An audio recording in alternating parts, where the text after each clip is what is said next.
ಅದ ಬಸವಣ್ಣ ಅಲ್ಲಮ ಪ್ರಭುದೇವರು ಹೇಳ್ತಾರೆ, ಬ ಎಂಬಲ್ಲಿ ಭವ ಹರಿಯಿತ್ತು, ಸ ಎಂಬಲ್ಲಿ ಸರ್ವಜ್ಞನಾದೇನು, ವ ಎಂಬಲ್ಲಿ ವಚಿಸುವಡೆ ಚೈತನ್ಯಾತ್ಮಕನಾದೇನು.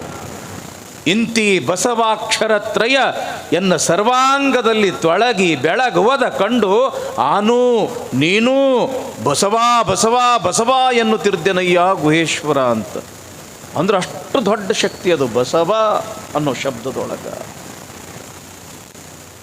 ಎಲ್ಲ ತಾಯಂದ್ರು ಕೂಡಿ ಮುತ್ತೈದು. ಎಷ್ಟನೇ ದಿವಸದ ಪುರಾಣ್ರಿಪ್ಪ ಇವತ್ತು? ಎಷ್ಟನೇ ತಮ್ಮ? 4ನೇ ದಿವಸ ನೋಡ್ರಿ. ಆ ಮಕ್ಕಳು ಸಹಿತ 8 ಲಕ್ಷ ಕೊಟ್ಟು ಕೇಳಾಕತ್ತಾರ. ಮತ್ತು ನಿನ್ನೇನು ಬಂದಿತ್ತು ತಮ್ಮ ಪುರಾಣದಾಗ? ಇವತ್ತೊಬ್ಬ ತಂಗಿ ಮಠಕ್ಕೆ ಬಂದಾಳ್ರಿ, ನಮಸ್ಕಾರ ಮಾಡಿದಳು, ಅಪ್ಪರ ಒಂದು ಮಾತ್ರಿ ಅಂದಳು. ಏನ ತಂಗಿ? ನಾ ಗಂಡನ ಹೆಸರು ಹೇಳಲೆ ಅಂತ ಹೇಳಂದ್ರು. ಅಲ್ಲ ಅಲ್ಲಿ ತೊಟ್ಟಲು ಕಾರ್ಯಕ್ರಮ ಇತ್ತು, 4 ಮಂದ್ಯಾಗ ಹೇಳೋದು ಬಿಟ್ಟು ಇಲ್ಲಿ ಬಂದು ಹೇಳ್ತೀಯಲ್ಲ ತಂಗಿ ಅಂತ ಹೇಳಂದೆ. ಇಲ್ರಿ ಮಂದ್ಯಾಗ ನಾಚಿಕೆ ಬಂತ್ರಿ, ಅದಕ್ಕೆ ನಿಮ್ಮ ಹತ್ರ ಹೇಳಕ್ಕೆ ಬಂದಿನಿ ಅಂದರು. ಗಂಡನ ಹೆಸರು ಹೇಳಕ್ಕೂ ಸಹಿತ ಅಷ್ಟು ಹುರುಪ. ಯಾವ ವಿಚಾರ ಬಂದಿತ್ರಿ ಅವ ನಿನ್ನೇನಿತ್ರಿವ ಕಾರ್ಯಕ್ರಮ? ತೊಟ್ಟಲು ಕಾರ್ಯಕ್ರಮ. ಚಂದ ಗಟ್ಟಿಯಾಗಿ ಹೇಳ್ಬೇಕು, ಅಗ್ದಿ ನಾಚಬಾರ್ದು. ಧರ್ಮದ ವಿಷಯದೊಳಗೆ ಎಂದೂ ನಾಚಬಾರ್ದು, ಹೌದಲ್ರಿ? ನೀರು ಥರ ಎಳಗೆ ನೋಡ್ಬೇಕು ನಿಮ್ಮ ಗದ್ದಲ, ಹೌದಲ್ರಿ? ನೀರು ತರುವಾಗ ಬಾಯಿ ಊರಿಗೆ ಕೇಳಿಸ್ತಿರ್ತದ, ಹೌದಲ್ರಿ? ತೊಟ್ಟಲ ಕಾರ್ಯಕ್ರಮ ಏನಂತ ಹೆಸರಿಟ್ರಿ ಕೂಸಿಗೆ? ಬಸವಣ್ಣ. ನೋಡ್ರಿ ಹೆಸರು ಎಷ್ಟು ಸುಂದರ ಅದ, ಅದು ಎಷ್ಟು ಅದ್ಭುತ ಅದ. ಬಸವಣ್ಣ ಅಲ್ಲಮ ಪ್ರಭುದೇವರು ಹೇಳ್ತಾರೆ, ಬ ಎಂಬಲ್ಲಿ ಭವ ಹರಿಯಿತ್ತು, ಸ ಎಂಬಲ್ಲಿ ಸರ್ವಜ್ಞನಾದೇನು, ವ ಎಂಬಲ್ಲಿ ವಚಿಸುವಡೆ ಚೈತನ್ಯಾತ್ಮಕನಾದೇನು. ಇಂತಿ ಬಸವಾಕ್ಷರತ್ರಯ ಎನ್ನ ಸರ್ವಾಂಗದಲ್ಲಿ ತೊಳಗಿ ಬೆಳಗುವದ ಕಂಡು ಆನು ನೀನು ಬಸವಾ ಬಸವಾ ಬಸವಾ ಎನ್ನುತ್ತಿರ್ದೆನಯ್ಯ ಗುಹೇಶ್ವರ ಅಂತ. ಅಂದ್ರೆ ಅಷ್ಟು ದೊಡ್ಡ ಶಕ್ತಿ ಅದು ಬಸವ ಅನ್ನೋ ಶಬ್ದದೊಳಗ. ಎಲ್ಲ ತಾಯಂದರು ಕೂಡಿ ಮುತ್ತೈದೆಯರು ಕೂಡಿ ಭಾಳ ಚಂದ ಕಾರ್ಯಕ್ರಮ ಮಾಡಿದ್ರು. ನಮ್ಮ ಕಮಿಟಿಯವರು ಭಾಳ ಅದ್ಭುತವಾಗಿ ಅದನ್ನು ನಡೆಸಿಕೊಟ್ರು. ಜೋರಾದ ಚಪ್ಪಾಳೆಯೊಂದಿಗೆ ನಮ್ಮ ಕಮಿಟಿ ಜನರಿಗೆ ನಾವು ಗೌರವಿಸೋಣ.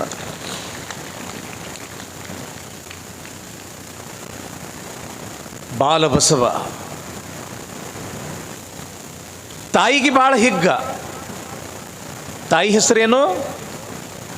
ಮಾದಲಾಂಬಿಕೆ. ನೀವು ಪ್ರತಿಯೊಂದು ನೆನಪಿಡ್ಬೇಕ್ರಿಪ್ಪ. ತಾವೆಲ್ಲರೂ ಏನದಿರಲ್ಲ, ಪ್ರತಿಯೊಂದು ನೆನಪಿಡಬೇಕು. ಯಾವ ಊರಾಗ ಹುಟ್ಟದ ಬಸವಣ್ಣ? ಇಂಗಳೇಶ್ವರ. ಮತ್ತು ಬಸವಣ್ಣನ ಊರು ಯಾವುದು? ಬಾಗೇವಾಡಿ. ಬಸವಣ್ಣನ ತಂದಿ ಹೆಸರೇನು? ಮಾದರಸ. ತಾಯಿ ಹೆಸರೇನು? ಮಾದಲಾಂಬಿಕೆ. ಅಕ್ಕನ ಹೆಸರೇನು? ನಾಗಲಾಂಬಿಕೆ. ಹೌದಲ್ಲ? ಆ ಕೂಸುಗಳು ಎಷ್ಟು ಚಂದ ನೆನಪಿಟ್ಟಾರ ನೋಡ್ರಿ. ಚಪ್ಪಾಳಿ ಹೊಡ್ರಿ. ಇದಕ್ಕೆ ಯಾವ ಜನ್ಮ ಅಂತ ಕರೀತಾರೆ ತಂಗಿ? ಮನುಷ್ಯ ಜನ್ಮ ಅಂತ ಕರೀತಾರೆ, ಹೌದಲ್ಲ? ನಮ್ಮ ಜನ್ಮ ನಿಮ್ಮ ಜನ್ಮ ಯಾವ ಜನ್ಮ ಇದು? ಮನುಷ್ಯ ಜನ್ಮ ಅಂಥೇಳಿ ಯಾಕೆ ಕರೆದ್ರಿ ಇದಕ್ಕೆ? ಮರುವಿನ ಜನ್ಮ. ಇದು ಮರ್ತು ಬಿಡ್ತದ. ಯಾವುದು ಜನ್ಮ ಮರ್ತು ಬಿಡ್ತದ ಆ ಜನ್ಮಕ್ಕೆ ಮರುವಿನ ಜನ್ಮ ಅಂತ ಕರೀತಾರೆ. ಅದಕ್ಕೆ ಮನುಷ್ಯ ಜನ್ಮ ಅಂತ ಕರೀತಾರೆ. ಪಾಠ ಪ್ರವಚನದೊಳಗೆ ಮ್ಯಾಲಿಂದ ಮ್ಯಾಲ ಕೇಳೋದು ಯಾಕೆ ಅಂತಂದ್ರೆ ಮರಿಬಾರ್ದು ಮರಿಬಾರ್ದು ಮರಿಬಾರ್ದು. ಏನೋ ಅಂತಾರಲ್ಲ ಗಾದಿ ಮಾತು, ಹೊಳ್ಯಾಗ ಹುಣಸೆ ಹಣ್ಣು ತೊಳೆದಂಗೆ ಆತ್ರಿ ಅಪ್ಪಾರ ಅಂದ್ರೆ ಅದೇನು ಹುಳಿ ಆಗಲಿಲ್ಲ, ಎಲ್ಲ ನಿರರ್ಥಕ ಆತು ಅಂತ ಅರ್ಥ. ಅದು ಮರಿಬಾರ್ದು ಅನ್ನೋ ಕಾರಣಕ್ಕಾಗಿ ತಂಗಿ ಏನು ಕೇಳಿದೆ? ಒಬ್ಬಕ್ಕಿ ಗಂಡ ಸತ್ತಂತಮ್ಮ. ಎಲ್ಲರೂ ಬರೋರು, ತಂಗಿ ನಿನ್ನ ಗಂಡ ಹೆಂಗೆ ಸತ್ತ, ನಿನ್ನ ಗಂಡ ಹೆಂಗೆ ಸತ್ತ ಹೇಳಿ ಹೇಳಿ ಹೇಳಿ ಆಕಿಗೆ ಸಾಕಾತು. ಕಡೆಗೆ ಪೊಲೀಸರು ಇನ್ಕ್ವೈರಿಗೆ ಬಂದರು. ಏನೋ ತಂಗಿ ನಿನ್ನ ಗಂಡ ಹೆಂಗೆ ಸತ್ತ? ತಲೆ ಕೆಟ್ಟಿತ್ತಕ್ಕೆ ಹೇಳಿ ಹೇಳಿ ನೋಡ್ರಿ ಸಾಹೇಬ್ರ, ಮನುಷ್ಯಾಗ ಮರು ಅನ್ನೋದು ಭಾಳ ಕೆಟ್ಟ್ರಿ. ನನ್ನ ಗಂಡ ಕೆಟ್ಟ ಮರುಗೇಡಿದ್ದನ್ರಿ, ಉಸಿರು ತೊಗೊಂಡನ್ರಿ, ತೊಗೊಂಡಿದ್ದು ಉಸಿರು ಹೆಂಗೆ ಬಿಡ್ಬೇಕು ಅನ್ನೋದು ಮರ್ತನ್ರಿ, ಸತ್ತನ್ರಿ.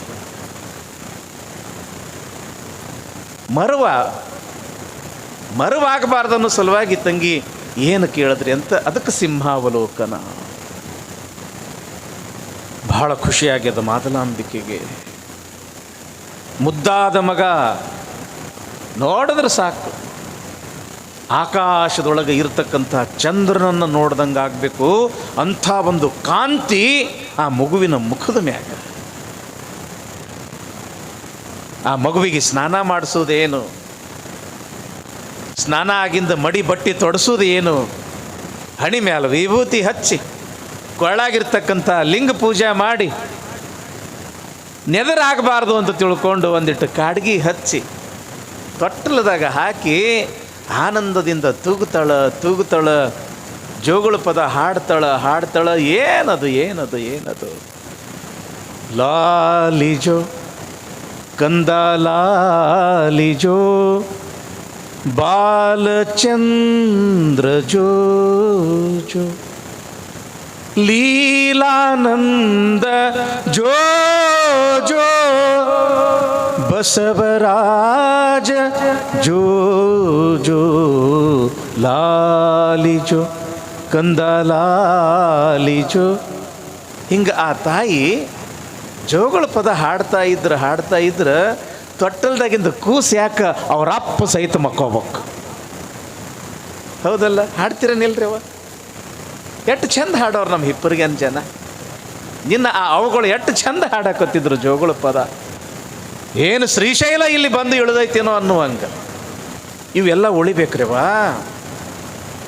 ಈ ಜೋಗಳ ಪದ, ಕುಟ್ಟು ಪದ, ಬೀಸು ಪದ, ಹಂತಿ ಪದ ಏನ್ರಿಪ್ಪ, ಇವೆಲ್ಲವೂ ಕೂಡ ಉಳಿಬೇಕು. ಇವನ್ನೆಲ್ಲ ನಮ್ಮ ಸಂಸ್ಕಾರ, ಇವೆಲ್ಲ ನಮ್ಮ ಸಂಸ್ಕೃತಿ. ಇವು ಬರೀ ಕೈಯಾಗಿ ಒಂದು ಮೊಬೈಲ್ ಒಂದು ಸಿಕ್ಕದ, ಅದು ತಿಕ್ಕುದ ಆ ತಿಕ್ಕುದ ನಡಬರಕ ಎಲ್ಲ ತೊಳ್ಕೊಂಡು ಹೋಗ್ಬಿಟ್ಟಾವ. ತಾಯಿ ಎನ್ನುವ ವಸ್ತು ಎಷ್ಟು ದೊಡ್ಡದು. ಮಗುವನ್ನ ಕಂಡ್ರೆ ಆ ತಾಯಿಗೆ ಎಷ್ಟು ಪ್ರೀತಿ. ಹಾಡ್ತಿದ್ರೆ ನಿಲ್ಲಿವ ತಂಗಿ ನೀವೆಲ್ಲ ಸಣ್ಣವರಿದ್ದಾಗ. ಆಡಿ ಬಾ ನನಕಂದ ಅಂಗಾಲ ತೊಳೆದೇನ ತೆಂಗಿನ ಕಾಯಿ ತಿಳಿ ನೀರ ತಕ್ಕೊಂಡ ಬಂಗಾರದ ಮುಖವ ತೊಳೆದೇನ. ಆ ಗರತಿಯ ಭಾವ ಎಷ್ಟರ ದೊಡ್ಡದಿರ್ಬೇಕು. ಏನು ಬಯಸ್ತಾಳ ಆ ತಾಯಿ, ನನ್ನ ಮಗ ಹೆಂಗಾಗಬೇಕು, ನನ್ನ ಮಗ ಹೆಂಗಿರಬೇಕು. ಮಾದಲಾಂಬಿಕೆ ಒಬ್ಬವಳೇ ಅಲ್ಲ, ಪ್ರತಿಯೊಬ್ಬ ತಾಯಿಯ ಒಂದು ಹೃದಯವೂ ಕೂಡ ನನ್ನ ಮಗ ದೊಡ್ಡವನಾಗಬೇಕು, ದೊಡ್ಡ ವ್ಯಕ್ತಿ ಆಗಬೇಕು. ಎಂಥ ವ್ಯಕ್ತಿ? ಆಚಾರ ಕರಸಾಗು, ನೀತಿಗೆ ಪ್ರಭುವಾಗು, ಮಾತಿನಲ್ಲಿ ಚೂಡಾಮಣಿಯಾಗು, ನನಕಂದ ಜ್ಯೋತಿ ನೀನಾಗು ಜಗಕ್ಕೆಲ್ಲ. ಆಚಾರ ಅಂತಂದ್ರೆ ಒಳ್ಳೆಯ ನಡತೆ, ಒಳ್ಳೆಯ ನಡತೆ.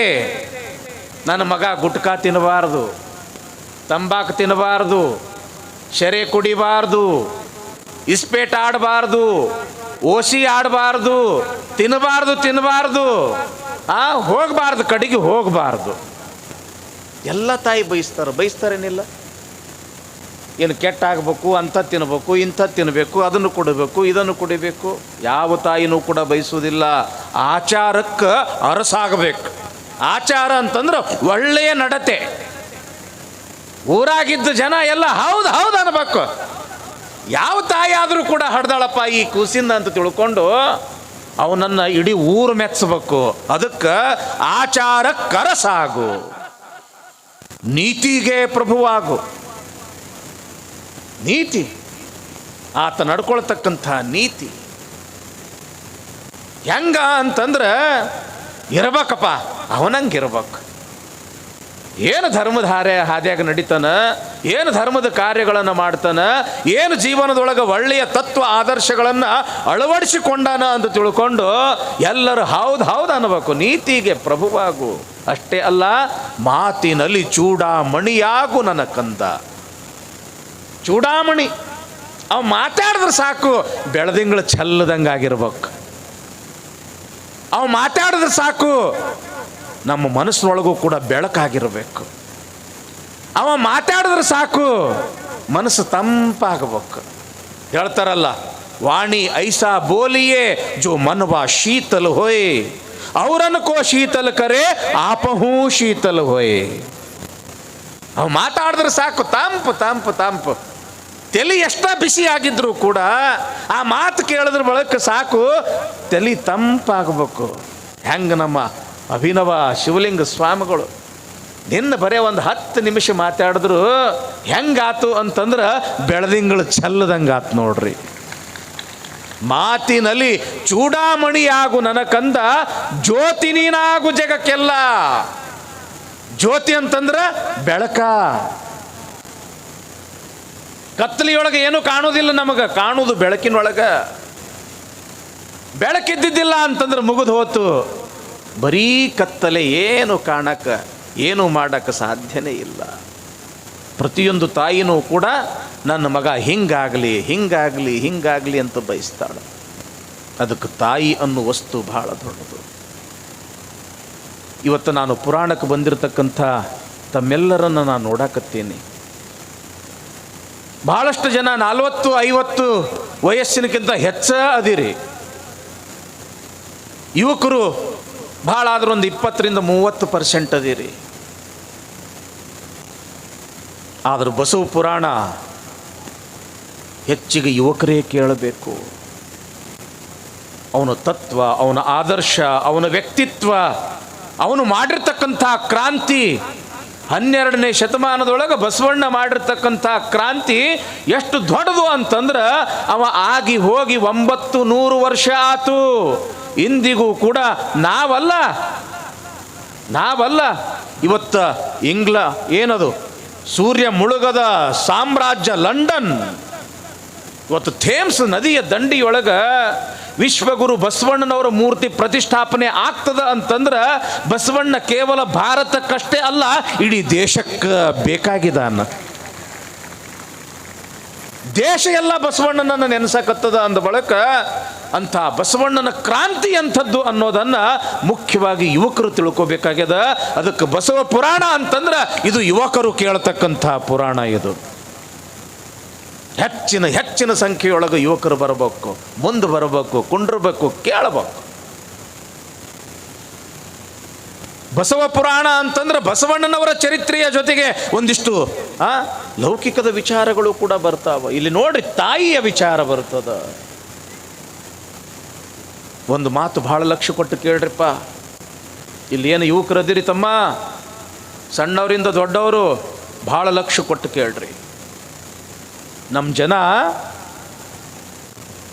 ಪಾಪ ಕಳ್ಕೊಳ್ಬೇಕು, ಪುಣ್ಯ ಸಂಪಾದನೆ ಮಾಡ್ಕೊಳ್ಬೇಕು ಅಂತ ತಿಳ್ಕೊಂಡು ಎಲ್ಲೆಲ್ಲಿ ಹೋಗ್ತಾರೆ ಹೇಳ್ರಿ? ಕಾಶಿಗೆ ಹೋಗ್ತಾರೆ, ರಾಮೇಶ್ವರಕ್ಕೆ ಹೋಗ್ತಾರೆ, ಶ್ರೀಶೈಲಕ್ಕೆ ಹೋಗ್ತಾರೆ, ಅಲ್ಲಿ ಇರ್ತಕ್ಕಂಥ ಗಂಗಾ ನದಿಯಾಗ ಮುಳುಗಿ ಬರ್ತಾರೆ. ಮಣ್ಣು ಮುಗಿತಲ್ಲ ತ್ರಿವೇಣಿ ಸಂಗಮ ಪ್ರಯಾಗರಾಜ್, ಅಲ್ಲಿನೂ ಕೂಡ ಹೋಗಿ ಮುಳುಗಿ ಬರ್ತಾರೆ. ಶ್ರೀಶೈಲಕ್ಕೆ ಹೋದ್ರೆ ಪಾತಾಳ ಗಂಗೆಯೊಳಗೂ ಕೂಡ ಮುಳುಗಿ ಬರ್ತಾರೆ. ಕಾರಣ ಏನು? ಪುಣ್ಯಕ್ಷೇತ್ರದೊಳಗೆ ಮುಳುಗಿ ಬಂದ್ವಿ ಅಂತಂದ್ರೆ ನಮ್ಮ ಪಾಪ ಎಲ್ಲ ಪರಿಹಾರ ಆಗ್ತದ ಅಂತ. ಆದ್ರೆ ಒಂದು ಮಾತು ಮಾತ್ರ ಬಹಳ ಲಕ್ಷ್ಯ ಕೊಟ್ಟು ಕೇಳ್ರಿ ತಮ್ಮ, ನಮ್ಮನ್ನು ಹಡೆದಿರ್ತಕ್ಕಂಥ ತಾಯಿಯ ಮಡಿಲು ಎಂಬತಕ್ಕಂಥದ್ದು ಏನದ ಅಲ್ಲ, ಆ ತಾಯಿಯ ಮಡಿಲಿಗಿಂತ ಪುಣ್ಯಕ್ಷೇತ್ರ ಈ ಪ್ರಪಂಚದೊಳಗೆ ಯಾವುದು ಕೂಡ ಇಲ್ಲ. ಸಾಕ್ಷಾತ್ ಬ್ರಹ್ಮ ವಿಷ್ಣು ಮಹೇಶ್ವರರು ಮೊದಲು ಮಾಡಿ ಆ ತಾಯಿಯ ಮಡಿಲಲ್ಲೇ ಅವರು ಆಡಿರ್ತಕ್ಕಂಥದ್ದು, ಆ ತಾಯಿಯ ಮಡಿಲಲ್ಲೇ ಅವರು ಬೆಳೆದಿರ್ತಕ್ಕಂಥದ್ದು. ಹೀಗಾಗಿ ತಾಯಿ ಅನ್ನೋ ವಸ್ತು ಬಹಳ ದೊಡ್ಡದು ತಮ್ಮ. ವೇದಗಳ ಕಾಲ ಸಾವಿರಾರು ವರ್ಷಗಳ ಹಿಂದೆ ಆ ವೇದಗಳನ್ನು ಬರೆದಿರ್ತಕ್ಕಂಥ ಋಷಿ ಮಹರ್ಷಿಗಳು ನಮಗೆ ದೇವರ ಪರಿಚಯ ಮಾಡಿಕೊಡ್ತಾರೆ. ದೇವರ ಪರಿಚಯ ಯಾವ ದೇವರು ಗೊತ್ತದ ಏನು? ಗುಡಿ ಗುಂಡಾರ ಮಠ ಮಂದಿರದಲ್ಲಿ ಇರ್ತಕ್ಕಂಥ ದೇವರ ಪರಿಚಯ ಮಾಡಲಿಲ್ಲ ಅವರು. ನಮ್ಮ ಕಣ್ಣು ಎದುರುಗಡೆ ಇರ್ತಕ್ಕಂಥ ದೇವರುಗಳ ಪರಿಚಯ ಮಾಡಿದ್ರು. 4 ದೇವರುಗಳ ಪರಿಚಯ. ಆ ದೇವರುಗಳ ಪರಿಚಯ ಮಾಡೋದಕ್ಕಿಂತ ಮುಂಚೆ ಒಂದು ಮಾತು ಹೇಳಿ ಪರಿಚಯ ಮಾಡ್ತಾರೆ ಅವರು. ಸತ್ಯಂ ವದ ಧರ್ಮಂ ಚರ ಸ್ವಾಧ್ಯಾನ್ನ ಪ್ರಮದ ಶ್ರದ್ಧೆಯ ದೇಯಂ. ಸತ್ಯಂ ವದ, ತಮ್ಮ ಎಂಥದೇ ಕಷ್ಟ ಬಂದರೂ ಕೂಡ ಅಸತ್ಯ ಮಾತಾಡಕ್ಕೆ ಹೋಗಬೇಡ, ಸತ್ಯವನ್ನೇ ಮಾತನಾಡು. ಯಾಕೆ? ನೀ ಸತ್ಯವನ್ನೇ ಮಾತಾಡ್ದಿ ಅಂತಂದ್ರೆ ನೀ ಹರಿಶ್ಚಂದ್ರನಂಗ 1000 ವರ್ಷ ಆದರೂ ಕೂಡ ನೀ ಜೀವಂತ ಇರುತ್ತಿ. ಸತ್ಯವನ್ನೇ ಮಾತನಾಡು, ಸತ್ಯಂ ವದ. ಎರಡನೇ ಮಾತು ಧರ್ಮಂ ಚರ. ಎಂಥದೇ ಕಷ್ಟ ಬರಲಿ, ಎಂಥದೇ ನಷ್ಟ ಬರಲಿ, ಧರ್ಮದ ಹಾದಿ ಎಂದು ಬಿಡಬೇಡ, ಅಧರ್ಮದ ದಾರಿ ಎಂದು ಹಿಡಿಬೇಡ. ಯಾಕ? ಧರ್ಮದ ಹಾದಿ ನಿನಗ ಕಷ್ಟ ಅನಿಸಿದ್ರು ಸಹಿತ ಮುಂದೆ ಸುಖ ಸಿಗುತ್ತದ. ಅಧರ್ಮದ ಹಾದಿ ಈಗ ನಿನಗೆ ಸುಖ ಅನಿಸಿದ್ರ ಮುಂದೆ ಬಹಳ ಕಷ್ಟ ಕೊಡ್ತದ ತಮ್ಮ. ಅದಕ್ಕೆ ಧರ್ಮಂ ಚರ, ಧರ್ಮದ ಹಾದಿಯೊಳಗ ನಡಿ. ಮತ್ತೆ ಹೇಳ್ತಾರ ಸ್ವಾಧ್ಯಾನ್ಮ ಪ್ರಮದ. ಯಾವುದು ಅಪೂರ್ವವಾಗಿರ್ತಕ್ಕಂಥ ಜ್ಞಾನ ಅದ. ನಿನ್ನ ಬದುಕನ್ನು ಉದ್ಧಾರ ಮಾಡಲಿಕ್ಕೆ ಯಾವ ಒಂದು 4 ಒಳ್ಳೆಯ ಮಾತುಗಳು ನಿನಗೆ ಸಿಗ್ತಾವ, ಆ ಮಾತು ಕೇಳಾಕ ನೀ ಎಂದು ಕೂಡ ಮರೆಯಾಕ ಹೋಗಬೇಡ. ಅಂಥ ಜ್ಞಾನವನ್ನು ನೀನು ಸಂಪಾದನೆ ಮಾಡ್ಕೋ. ಸ್ವಾಧ್ಯಾನ್ಮ ಪ್ರಮದ ಶ್ರದ್ಧೆಯ ದೇಯಂ. ಒಳ್ಳೆಯ ಮಾತುಗಳನ್ನು ಕೇಳಿ ನಿನ್ನ ಒಳಗೆ ಇಟ್ಕೋ. ಅಷ್ಟೇ ಅಲ್ಲದೆ ಶ್ರದ್ಧೆಯಿಂದ ಕೊಡು. ನೀ ರೂಪಾಯಿನ ಕೊಡು, 4 ರೂಪಾಯಿನ ಕೊಡು, 10 ರೂಪಾಯಿನ ಕೊಡು. ಬೈಕೋತ ಕೊಡಕ್ಕೆ ಹೋಗಬೇಡ, ಮನಸ್ಸಿನಾಗ ನೊಂದ್ಕೋತ ಕೊಡಕ್ಕೆ ಹೋಗಬೇಡ. ಶ್ರದ್ಧೆಯಿಂದ ಕೊಡು, ಪ್ರೀತಿಯಿಂದ ಕೊಡು. ಹಿಂಗೆ 4 ಮಾತು ಹೇಳಿ 4 ದೇವರ ಪರಿಚಯ ಮಾಡ್ತಾರೆ ಅವರು. 4 ದೇವರು. ಯಾವ ದೇವರು? ಗುಡಿಗುಂಡಾರದಾಗಿರ್ತಕ್ಕಂಥ ದೇವರಲ್ಲ. ಹೇಳ್ತಾರ ಅವರು, 1ನೆಯ ದೇವರು ಮಾತೃದೇವೋಭವ. ನಿನ್ನನ್ನು ಹಡೆದಿರ್ತಕ್ಕಂಥ ತಾಯಿ ಅದು ನಿನ್ನ ಪಾಲಿನ 1ನೆಯ ದೇವರು. ಪಿತೃದೇವೋಭವ, ನಾನು ಕಾಣದೇ ಇರ್ತಕ್ಕಂಥ ಪ್ರಪಂಚ ನೀನಾದರೂ ಕೂಡ ನೋಡು ಅಂತ ತಿಳ್ಕೊಂಡು ತನ್ನ ಹೆಗಲ ಮೇಲೆ ನಮ್ಮನ್ನು ಹೊತ್ಕೊಂಡು ಈ ಪ್ರಪಂಚವನ್ನು ತೋರಿಸಿರ್ತಕ್ಕಂಥ ತಂದೆ ಆತ 2ನೆಯ ದೇವರು. ಆಚಾರ್ಯ ದೇವೋಭವ, ನಿನಗ ತಿದ್ದಿ ಬುದ್ಧಿ ಹೇಳಿ ಬಡದು ಬೈದು ಝೇಂಕಿಸಿ, ಏ ತಮ್ಮ ಇದಲ್ಲ, ನೀ ನಡಿಯಾಕತ್ತಿದ್ದು, ನೀ ಮಾಡಾಕತ್ತಿದ್ದು ಇದು ಅಧರ್ಮ ಅದ, ಇದು ತಪ್ಪದ ಅಂತ ತಿಳ್ಕೊಂಡು ತಿದ್ದಿ ಬುದ್ಧಿ ಹೇಳ್ತಕ್ಕಂಥ ಗುರುಗಳು ಏನದಾರಲ್ಲ ಅವರು 3ನೆಯ ದೇವರು. ಆಚಾರ್ಯ ದೇವೋಭವ 3ನೆಯ ದೇವರು. ಇನ್ನು ಕೊನೆಯ ದೇವರು ಯಾರು? ಅತಿಥಿ ದೇವೋಭವ. ಯಾರಾದರೂ ನಿನ್ನ ಮನೆ ತನಕ ಬಂದಿರತಕ್ಕಂಥ ವ್ಯಕ್ತಿಗಳು ಅವರು ಯಾರೇ ಇರಲಿ, ಅವರನ್ನು ನೀನು ಪ್ರೀತಿಯಿಂದ ಬರಮಾಡಿಕೊಳ್ಳು. ಯಾರು ನಿನ್ನ ಮನೆಗೆ ಅತಿಥಿಗಳು ಬರ್ತಾರ ಅವರಿಗೆ ಸತ್ಕಾರ ಮಾಡು. ನಿನ್ನ ತನಕ ಬಂದಿರತಕ್ಕಂಥ ವ್ಯಕ್ತಿಗಳ ಮನಸ್ಸನ್ನ ನೀ ಎಂದಿಗೂ ಕೂಡ ನೋಯಿಸಬೇಡ. ಯಾಕ? ಅವರು ದೇವರ ಸ್ವರೂಪ ಅದಾರ. ಅದಕ್ಕೆ ಮಾತೃದೇವೋಭವ, ಪಿತೃದೇವೋಭವ, ಆಚಾರ್ಯ ದೇವೋಭವ, ಅತಿಥಿ ದೇವೋಭವ. ಮೊದಲನೇ ದೇವ್ರನ್ನ ತಾಯಿ ತಮ್ಮ. ನಮಗೆ ತಾಯಿ ಬಿಟ್ಟರೆ ಮತ್ತೆ ಬೇರೆ ದೇವರು ಇಲ್ಲ ತಮ್ಮ. ಇಸ್ಲಾಂ ಧರ್ಮದೊಳಗೆ ಒಂದು ಪವಿತ್ರ ಗ್ರಂಥ ಬರ್ತದೆ.